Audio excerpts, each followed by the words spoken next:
কেমন আছো বন্ধুরা? জয়ন্তী 99 কিচেনে চলে এসেছি নতুন রেসিপি নিয়ে। তো নতুন রেসিপি তালের ভাজা পিঠে বানাবো। কিভাবে বানাচ্ছি তোমরা দেখতে থাকো। তো আমার তালের ভাজা পিঠে বানাতে লাগছে সুজি, ময়দা, চালের গুঁড়ি, চিনি, কালো জিরে, নুন, তাল। লাগছে ময়দা। তো আমি ময়দা ঢেলে দিলাম, একটু চালের গুঁড়ি দেব, অল্প আমি চিনি দেব, অল্প সুজি দেব,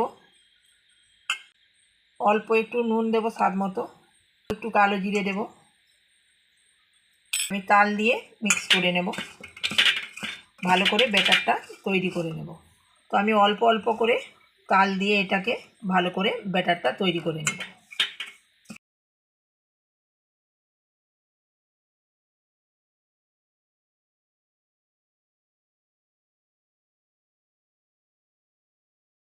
ভাজা পিঠে বানানোর জন্য গ্যাসটা জ্বালিয়ে নেব। তেলটা আমি দিয়ে দিলাম,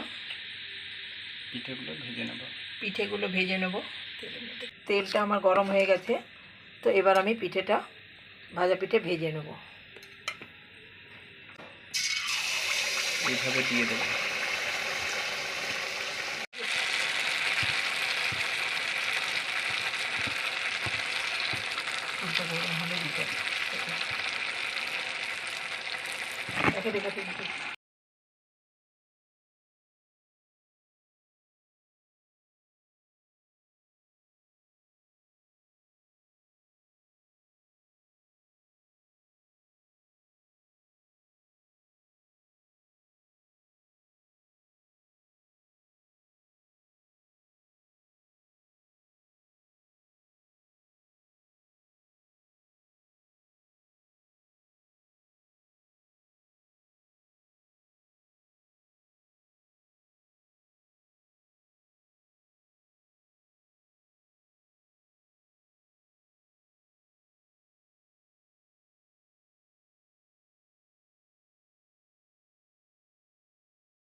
কালকে সবাই কাল বলে, কিন্তু খারাপ নয়, তাই আমি বানিয়েছি তালের ভাজা পিঠে।